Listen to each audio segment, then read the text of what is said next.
Everybody want to be bodybuilder, but nobody wants these heavy ass weights.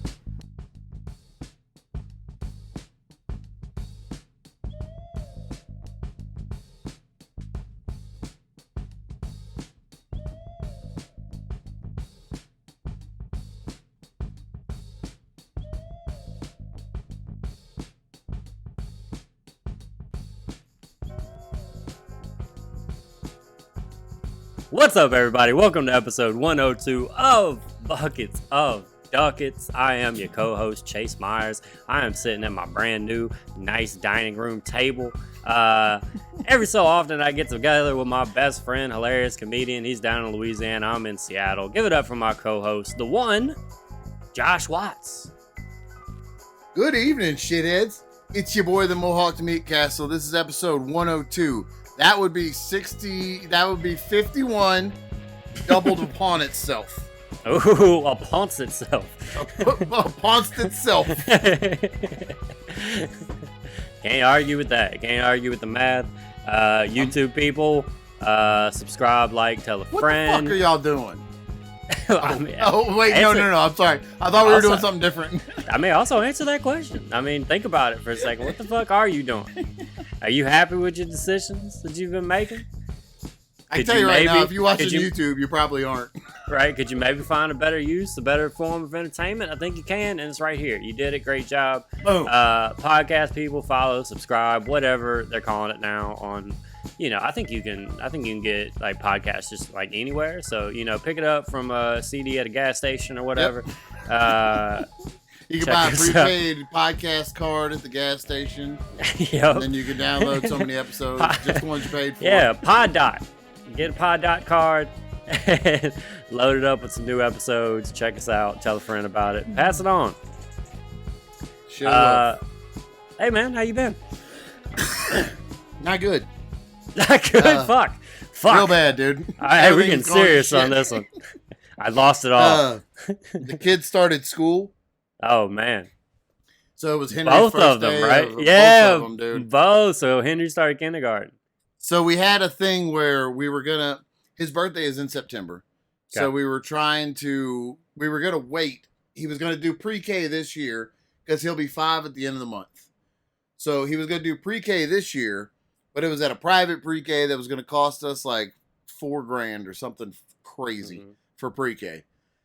But then the principal of the school Zoe is in called and was like, hey, if you register Henry, you didn't register Henry yet. And I was like, I thought he couldn't get in because of his birthday. And she's like, no, just send him to kindergarten. And then we were like, we were worried about that. And she really helped convince us about it.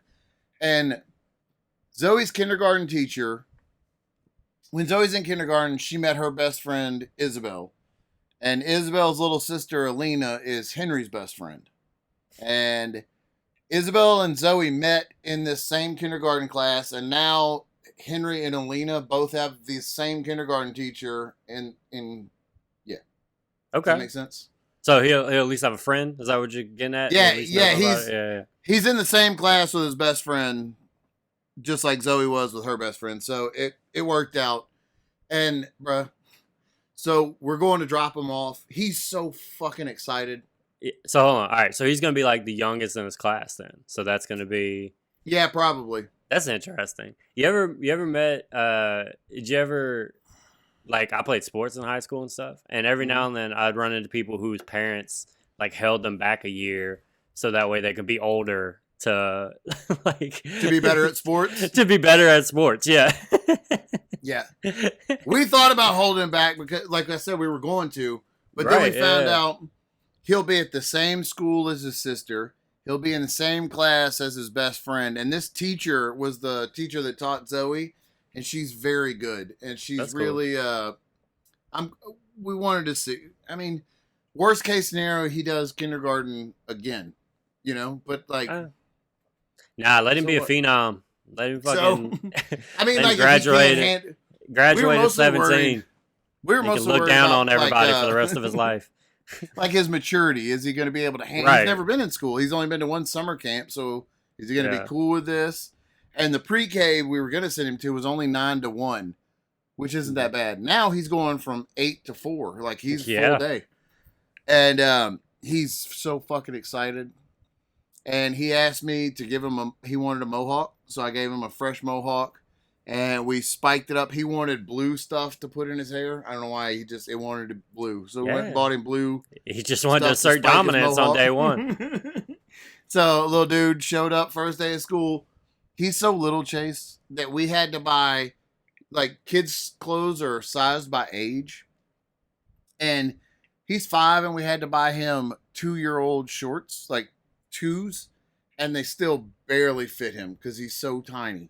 Yeah. So, like, we have to cinch him up. He looks like a little hillbilly because they're cinched as tight as they could be, and I got a rope, an extension cord, and the belt loops tied up. Yeah. For those reasons, he looks that way.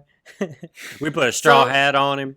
Yeah. And I told him to not take this dip, a little dip packet. Little dip pouch. Take this little pouch and put it in your mouth all the time. Spit it on your teacher's shoes. So we're driving to school, and I'm not gonna lie, dude. I'm heartbroken. I'm crying in the front seat while we're driving. I know how you reacted. Yeah. And I'm trying not to, because, like, I haven't been alone for 7 years. I've had a kid or a baby with me every day, all day for 7 years. And when Zoe was little, I got 2 years of just me and her all day, every day. And then with Henry, with Zoe being in school, I've had that one-on-one time with him, and I loved it. And now, like, it's all fucking done, man. You know, like, it's over. I'm not a dad anymore. And You did it, man. So, dude, I was crying. Your job's in done. The car line. You can go get cigarettes now. This isn't the same house. I don't know. It looks right. like it, but it's not. I'm off to start a new family. That's what dads do. We're driving in the car line, and we pull up, and his principal is in the car line. She talks to us every morning. We roll the windows down, and the first thing Henry says to his principal on the first day of school, he leans out the window and he goes, "Hey, baby!" And he flexes. And I have never been more proud of my son in my entire life, dude. That's how you start. That's how you fucking start. Yeah, educational career. That's not, yeah. And I'm crying, dude. And she's like, "Do you know we let people volunteer in the cafeteria at lunch, so you can come up and volunteer during lunch." And I couldn't say yes fast enough. Nice, dude. Because then I be a lunch lady. Him. Yeah. I could see him at least and know that he's okay. I just need to see. I know Zoe's fucking thrilled. I just need to see him and know that he's okay. Right. So you go up to school like 10:30 and you have to sign in. And, dude, every fucking door is locked, key coded. They check your IDs. There's sheriffs that just walk around the school all day. And it's the only time I'm ever happy to see cops. That's the only place I ever want to see them. Good. So I sign in. I go to the cafeteria. And basically what you do when you volunteer at a cafeteria in elementary school is kids raise their hands and you go open a bag of fruit snacks for them. Or you help them open their chips. Or you, like, help them get ketchup on their plate and then help them. So you're kind of like just like standing in the cafeteria. Just standing in the front of the cafeteria waiting. Right. They raise their hand and you go to them. Gotcha. Couldn't wait. I was excited to go. Totally forgot that I look like this. And I had my mohawk was sticking straight up. Didn't even think about it. And I'm watching little kids raise their hands. And then they see me look at them and coming towards them. And then they're like,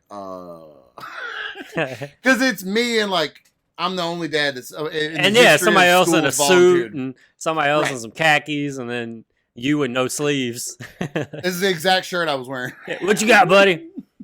There was no other dads. Like, I'm the only dad that's ever volunteered for this in the history of the world. You couldn't believe the looks on people's faces when I came in there. And so it's all kids are raising their hands thinking they're gonna get somebody's mom coming to them, and then it's me. And it ended up, dude. I ended up having a fucking blast. Like, joking with the kids. And, like, I could see kids wanting to raise their hands to ask me about my mohawk. And one little boy called me over, bruh. And he looked at me and he goes, "I like your mohawk. It's pretty sweet." I was like, "Thanks." It's a first grader. I said, "Thanks, man." He goes, "I wanted one like that, but mom hates it." And I was like, "Yeah?" I said, "My mom hates mine too, bud." And he fucking gave me a fist bump. It was great. Yeah. Well, one of the things I didn't know is the first day of school, so a lot of parents wrote notes to their kids, and those kids can't read those notes. So they would raise their hand, and then I would get to read the note. And then, bruh, I was getting emotional reading other parents' notes to their kids. Like, I don't even know this little snot-faced kid at all. And I'm like, oh Right. my God, your mom loves you so much. But I was having a good time joking around with the kids. But I'm in there, and I don't see Henry. I haven't seen Henry or Zoe yet. And they come in like 15-minute shifts. And out of nowhere, dude, I hear, hey, Daddy! And I see Henry running full speed across the cafeteria at me. Gives me a big old hug. And, dude, he's got a little, it's up here on the wall. He's got a little, my first day of kindergarten. See it right there. That little crown on the top, right there. Oh, yeah, nice. My little first day of kindergarten crown. And he had made it, and he made it big so that it went down so that his mohawk stuck out of the top of it. You got to factor stuff like that in. Man. And I was like, how are you doing? I was so worried that he would be nervous or lonely or scared or want to come home when he saw me. But that dude was having the fucking time of his life. Yeah. He was telling me about all kind of, like, he met a new friend, this little boy named Gio, and him and Gio are partying. That's what he told me. We're partying. And I was like, oh, all right. All right. Cool. And he sat down at lunch, and he was sitting right next to Alina. And they were whispering and giggling. And I went and talked to his teacher, and she said, she was like, he might be little, but he's more socially advanced than some of the other kids. He sees what's going on and he just follows, you know what I mean? Like, not just follows, but like, okay, I'm supposed to be here, and just does it. Yeah. And so he had no problem, dude. He was having the best time of his life. So huge Hey, man, relief for me. Job well done, bruh. Huge relief. Then I finally see Zoe. And of course she's fine, but I'm like, I don't know if she wants me to come over and talk to her, embarrass her during school, you know. Right. And she begged me to come sit and eat lunch with her. Oh. And I'm supposed to be wiping down tables and sweeping, but I've been doing that. It's like a 3-hour job to go volunteer in the cafeteria. It's bullshit. It's way more work than you think it's going to be, and I don't like it. So Yeah. the trick is, all these moms that volunteer don't do fuck all. They just go there, they check on their little baby, and that's it. They don't wipe down shit. They don't sweep floors. They don't do nothing. They just stand there. And not me. I got to put He ain't working, boss. She ain't working. I snitched on every fucking body. Everybody. Miss Sharon, I've been holding that broom for like 5 minutes. She ain't swept a goddamn thing. Nothing. That's all like the kids will raise their hand. I'm like, no, she can't come to you right now. She's got to sweep. Open your own fruit snacks. But it's a lot of work. But I was, wiping tables, sweeping, and I didn't do. When Zoe asked me to sit down and eat with her, I just sat down and ate. I didn't do shit. And then Zoe, she told all of her friends that she can beat me in a thumb war, and I wasn't gonna let her win. And she can beat me in thumb wars. It's so fucking annoying because she cheats just a little bit, but every fucking time. But anyway, they're thrilled. They're doing great. I am standing in the cafeteria in between Zoe and Henry. Like in between when they come in, I'm just waiting around. And a lady walks up to me, and she's the behavioral specialist of the school. Like, I don't know, some director of behavior. I don't know. But she walks up to me and she says, "Are you a comedian?" And I said, "Oh, yeah." Which also made me look like a liar because I told everybody that asked that I'm a stay-at-home dad because I don't want to go into, Right. "Well, I'm a comedian." Yeah. So I'm like, I just stay home with the kids. And then she says, "Are you a comedian?" I'm like, "Yeah." And I had to look at everybody judging. No. I said, "Yeah, I am." And she goes, "I thought I recognized you." She said that she's been to like half a dozen of our shows at the Hideaway. Oh, nice. And that she just saw me headline. And she loved it. And she said, "You were really funny." And and something about like really funny. And she loved that I was clean. Her and her husband met at a comedy club years ago. And I don't know, she loves comedy, but she was thrilled that she could go like see shows here locally. She saw Sean Patton and Billy Wayne Davis and Louis Katz all at the next to her fucking house. And it was cool to meet somebody that had seen my show or like to see me do comedy and to not be like, "Oh, okay, so look, I'm not actually like that," because now all my jokes are actual jokes that I'm not You know what I mean? So I didn't have to worry about her being like, hey, I don't know. Sir, you need to leave. Sir, I know what you do. I watched you confess for an hour on stage this past weekend about all the horrible crimes and drugs you do.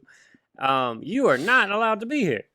I was just about to get into how, like, I don't want to get into politics, and she said that she appreciated that, and that because, but yeah, then she was like, you know what, I heard. Sir, that was drugs. horrific. That was. I was praying for you after that. I went straight to church. I drove straight to my church after the show. It wasn't even open. I just stayed there until they opened up. I prayed on the door handles. I just prayed outside. If I could just get close enough to Jesus, it would, help me.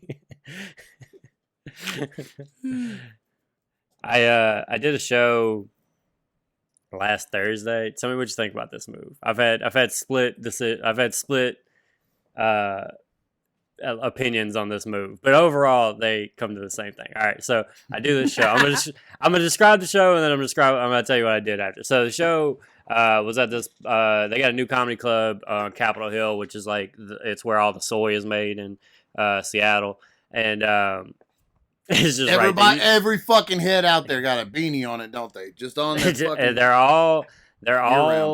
they're all engineers that work for Microsoft or Amazon, and they all have beanies. And I could hurt all their feelings. Yep. They got little skinny arms with just a look, right? And so that's all it takes, right? And so they got a new club there. It's called Comedy Bar. It's been open for a couple months. It's like a really nice place. It seats like 100 people. But it's one of those things. So the show was put on by a club that used to be, it's like a very weird thing, but there's a club in Oregon called Harvey's, and I worked there before. That's where Kevin Farley stole my fucking sandwich. If he ever thinks that I will forget that. I tell that story every fucking chance I get. Dude. He was doing a shot here in Lafayette, and I told everybody. Right. Eat his food. Yeah. Eat his this fat piece of shit stole it. Yeah, people that know that story from me telling it on this show and just me telling it in life or whatever. Every time it comes up, they're like, anything you want me to tell him? I'm like, just eat his food. Just do that for me. Just if you see him eating food, knock it out of his hands, eat it right off his plate. Just let him know that I don't forgive him. I do not forget. That's a Roddy Piper burger. You knew you didn't have one in your order. In Portland, Oregon, you fucking asshole. And so you knew. So that club didn't reopen after COVID, but the owner had some people reach out to him. Was like, hey, can you put on this show, right? And so he put on a show, and then he realized, like, hey, I could just do Harvey Comedy Club pop-up shows and just book shows, basically, and use the old trademark and stuff, and that might be something. And so Harvey's Comedy Club is doing a show at Comedy Bar, which is the new comedy club. So Comedy Club's doing a show inside a comedy club. Yeah, it's the fucking it's Inception in there, right? And so they booked me. First of all, they booked me to host, which I was insulted by, but it's like close by, and I was like, these are Portland people, they don't know me, maybe I can, whatever. And so I'm offended for you. When you said that, I was like, oh, what? I said I would do it. Also, just like I just thought it'd be fun. I was like, wouldn't that be fun if I hosted? Wouldn't that be like the craziest? Wouldn't that be like the craziest thing that could happen? What a waste of my talent!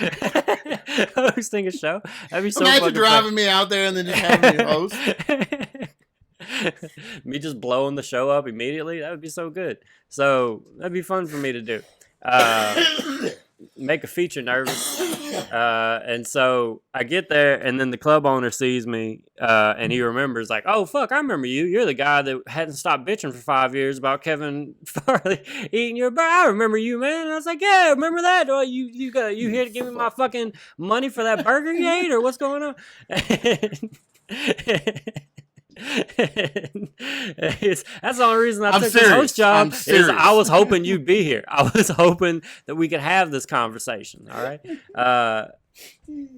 And so he sees me and immediately changes the order. And he's like, oh, I didn't realize it was you they booked. All right, Chase is featuring. So they just bumped somebody else down to host. It was the God, crazy. Damn, right? Dude. And so ouch. Yeah, I just came in there swinging dick, right? And Big so dog, huh? just dong, It bro. felt good, didn't it? Just It all, did of feel course good. it did. Of course it did. Because I even went around and was like I was playing, like I wasn't pissed about it. I really was like, isn't this weird that I'm hosting? Let me just, like, and so I'm talking to the person. I think that's very funny. Yeah. That's very funny. It's so like I'm talking to the person. I'm headlining this. What even is this? I'm headlining this club in like a month. But yeah, I'll come host this show. Why not? People who do no research on who you reached out to. And so you're lucky I only live 20 minutes from here. That's the perfect amount of time for me to think this was funny. So so I'm talking to the feature and I'm like, hey, I'm hosting. And she's like, you're hosting? I was like, yeah, that's what the guy fucking told me. Wow, I'm right? hosting. Yeah, I know, right? That's crazy. And so I get her information and the whole thing, and I'm like, all right, cool, yeah, I guess we're gonna start in a little bit. And then the Harvey's club owner comes walk by and he goes, all right, you're going to host, you're going to feature actually. So Chase, give her your information. He just says a real matter of fact for the intro and then keep moving. And I had to look at her and be like, I wasn't fucking with you. I really did think I was hosting. That wasn't like a mean trick I just did. Yeah. Like, can you imagine how cold-blooded that would be to do that to her? Yeah. Now I'm fucking with you hosting. I'm fucking with you, dumbass. Get up there and host. So like I'm going to be hosting. Come on. Yeah, fuck really? it. Yeah, the Chase fucking Myers is here to host. So anyway, okay, look at your stupid face. You believe that? I drove 20 minutes to host. Get out of here. Okay, get the fuck out of here. You should have seen your face. Thought that you were gonna do 25 minutes. Nah, do 8. All right, now. So Do 8 and then the rest is round robin. We don't even need you. Yeah, then honestly, you can fuck off after that. I don't know if anybody even remember that you were here. So I get there and it's supposed to start at 8:30. At 8:30, there's 2 people and there's no fucking body there. Oh. Nobody's there, right? But then that's the worst feeling. Yeah, so they pushed the show back 30 minutes. They had 31 pre-sales, so I don't know what happened here, but they pushed the show back 30 minutes. Eventually, they get like 15 people in there to do the show, right? Their Bluetooth scooters ran out of charge or something, you sore boys. It's so... What a bumpkin did I just sound like? No, that was perfect. So show starts. Yeah, it's fine, but it's 15 people in a room that seats like 100. So it is kind of like it's weird. And I do the style when it's that small of a group where I slow down. And I try to I don't try to be like, everybody get up, get excited. Get the fuck up, get excited. We're doing comedy. Yeah, I don't that's too much pressure for 15 people to maintain for an entire. So I'm just going to tell these jokes as if I just thought of them in a more conversational style and we'll go that way. You know what I'm saying? Hey, did you know I'm from Denham? I was just thinking about this. I think I'm from Louisiana. So I'm from Louisiana. And I want to say it was 6-7 years ago I moved to Seattle. Yeah. Yeah, I'd say 7. It was 7 years ago I moved to Seattle. And did y'all know y'all smoke weed? So I did that as an open, right? It's fine. They love that. They love that. And then the headliner is this guy, Greg Romero Wilson. I never worked with him before. Greg Romero Wilson's his name. He's a cool guy. He's very friendly. But he's the opposite. He's all energy. And he's one of those dudes, he just has that one speed of 100 miles an hour and whatever. And so, so he does run up on stage. It's like, what the fuck's going on, 15 people? Rah, rah, rah, rah, rah, rah, rah, rah, rah, rah, rah. It just yelling jokes at him, right? And I mean, he's funny. He's funny. It's just of the environment. It's a lot. It's just it's weird, And so, but he eventually starts doing a lot of crowd work. He starts drinking. He's having a good time. He starts to get people send shots up on stage to him, and so he's just taking shots, and drinking the whole time, and he's asking everybody where you work, how, who y'all know each other, what's your relationship, just all the classic. Yeah, we all know each other, all of us. Yeah, we all came, not thinking it would just be us. And so he's doing all that stuff. Dude does, you would think such a small people, all right, we're just going to do a tight little show. We're going to do a, little 8 minute host and 25 minute, 25 and 45. We're just gonna run through this real quick, hour and a half show, get out of here. And dude does like an hour 20. He's just drunk as fuck. Yep. Can't get him off stage. Cannot get him off stage. We're all the club owner, both club owners, because there's two club owners, and they're the Portland club owner and the guy that actually owns this club. They're both waving their phone at him. I'm waving my phone at him, and he's just having the time of his life up there, dude. He's just in a comedy blackout and just like he's crushing, like he is crushing, but he's just you not getting him off stage, and he just goes for fucking ever. And all right, so that was the night, right? That was fun. All right, here's the thing that happened.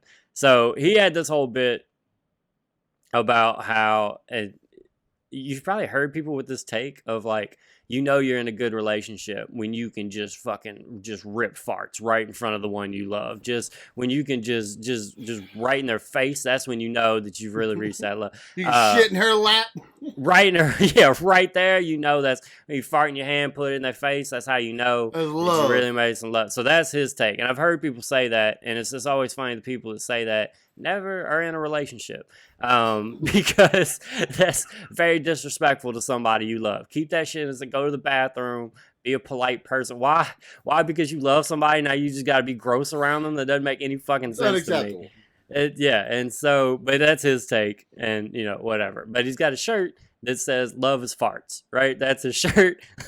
Love is farts, and so. After and he show, sold 8 million of them. After I'm sure he does well. And so after the show, he wants to trade shirts with me. He wants to trade merch with me. Like we just got done playing basketball against each other. Yeah, y'all at summer camp together or something? Yeah, we're gonna hold up shirts like with D Wade and LeBron, and so I'm like, yeah, man, I'll trade. Right, I don't want your love is fart shirt, right? And so. I'll trade you $20 for this shirt. How about that, huh? You like that idea? So I trade the shirts, and I just got it in my bag. The next night I have a show somewhere in Covington. There's a Covington, Washington. Yeah, there's a Covington. And I did just a little bar in Covington, Washington out here. I promise you. You tell Covington, Washington that I'm the king of Covington. That means no. I told him. I said you it's guys not limited to Louisiana Covington. Of all Covingtons, Covington is mine. I told him I walked up. This is not even the best Covington I've ever performed in. and so I decide at this show that I'm going to sell his shirt on stage. And so I go up on stage. I mean, you'll never see that dude again. No, I'm not going to see him again. And so I'm not going to wear this shirt. I'm not wearing a Love is Fart shirt. Really? That's just not, I don't know if you know a single thing about that's not me, your Josh. style. Yeah, but I'm not going to wear that shirt. And so I go up on stage, I pitch his shirt, I tell I was like, I like this guy. It was so funny because I realized like this is a funny premise, but part of it is I'm a little out of pocket, and so I'm like, but I tell him, I do the joke where I'm like, I disagree with this premise. I think you should respect people, but if you got nasty farty booty, I got this shirt. There's only one of them, limited edition. Whatever. And I sold that shirt. For $25, and everybody. That's good. I've gotten the same reaction, but they're still split. Everybody is going, that's kind of mean, but that's fucking hilarious. That's been the thing. But I got mad because this lady that came to buy the shirt, I guess she didn't understand how true my bit was. That this is not. Like this is the only shirt, and I have this shirt. Asked for a different size. And she was like, "Do you have an extra large?" I was like, "I have this shirt." And she was like, "Do you have like 2 of them?" I was like, "I have this shirt. This is the shirt that I had," and I could not. Wasn't a bit. Yeah, I could not get over. I was like, that motherfucker almost sold like 3 shirts at my shop. Like more people, people were asking for the fart shirt.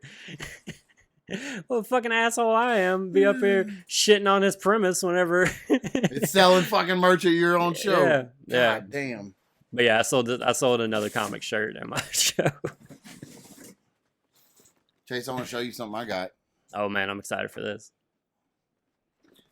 I've been looking for shoes I could just wear a little more, like we said earlier, casual. God damn. Ooh. I love the 90s the 90 Air Maxes. Right. And I found these ones that were white, and I thought lime green when I ordered them. Bruh. Ooh. Them bitches. Look at that. Yeah, that's clean. I don't even. Yeah, do you have two pair of those, or like do you have two different pair of Air Max 90s? Nah, that's the first this is pair. the only one. First pair I've ever had.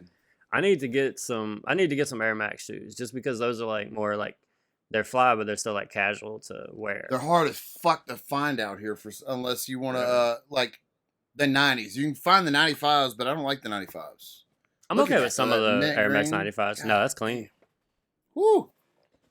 I'm fucking pumped about it now. I got I'm doing a show Thursday.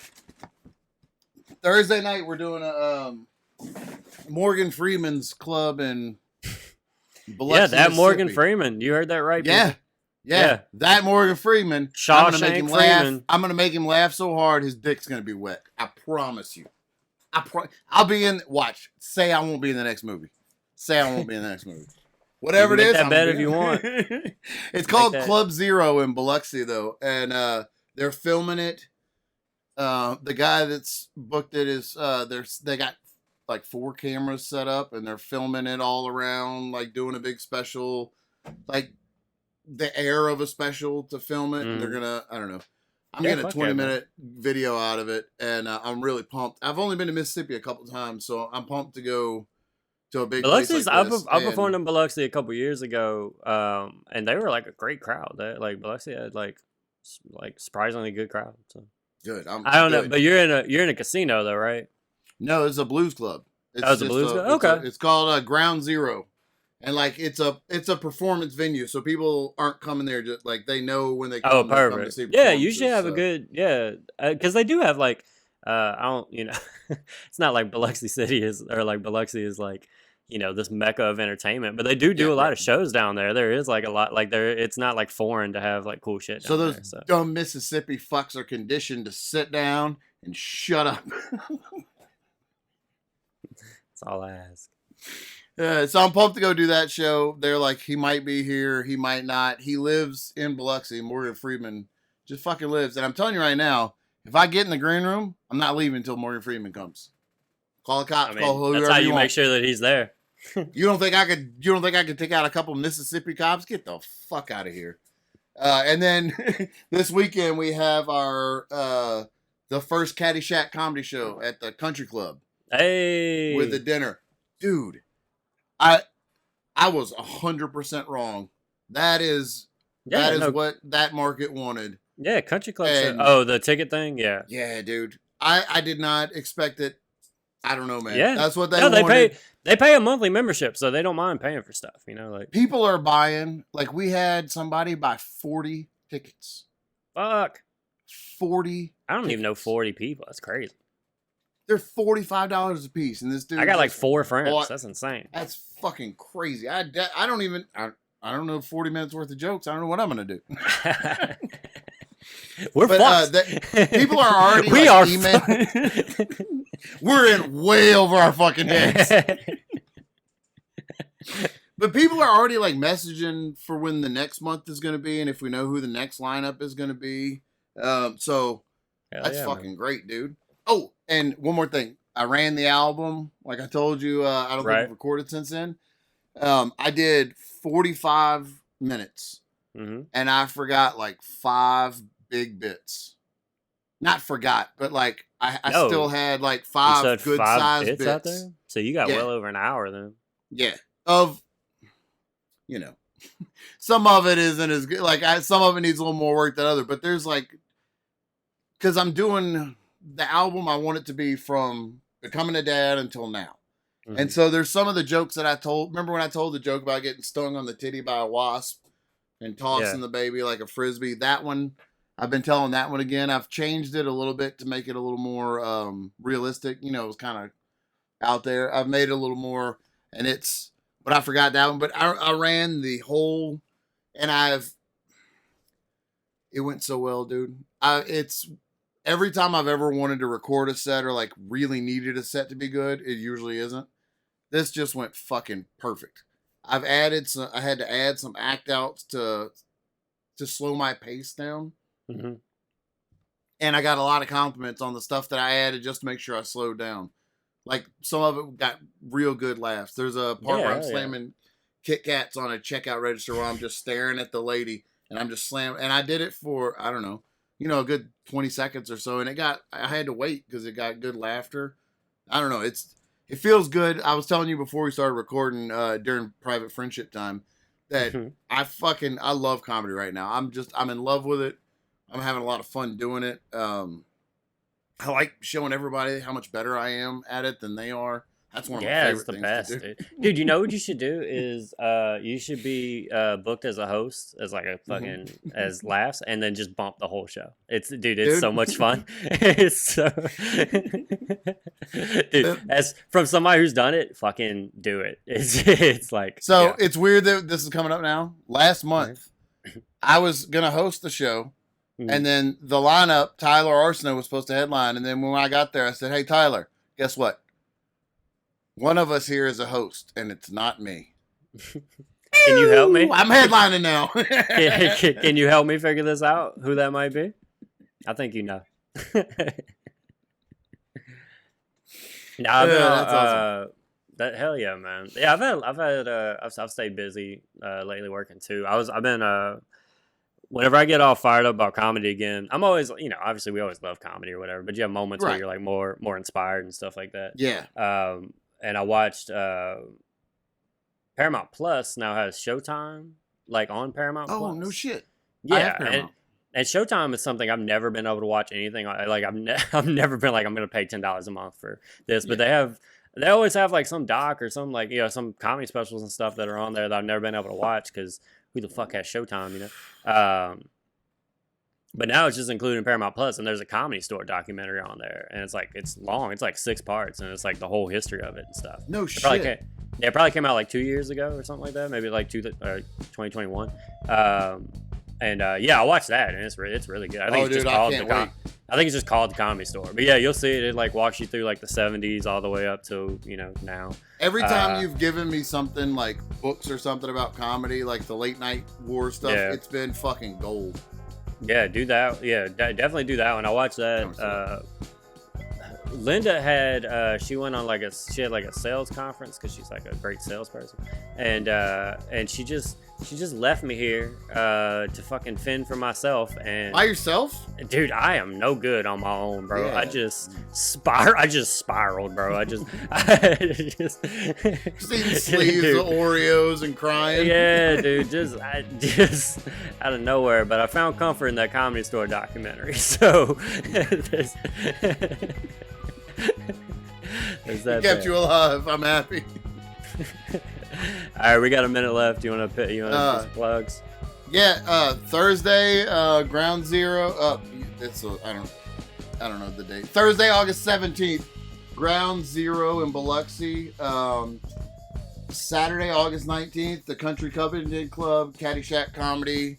Check it out. And then October 1st, Neil Rubenstein will be at the Hideaway. Hell yeah. I am doing a set at the Comedy Bar, that place that I bumped everybody. I'm doing not a hosting set, right? No, this time I'm actually just featuring. So that means I'll be headlining. But yeah, I'm doing that. That is August 25th. I have a show August 26th with Kitsap Comedy. Look them up. I believe it's in Paulsbo, which is a real place, Josh. Yeah, it's a place out here. BEAUX? Yeah. But yeah, check that out. Buckets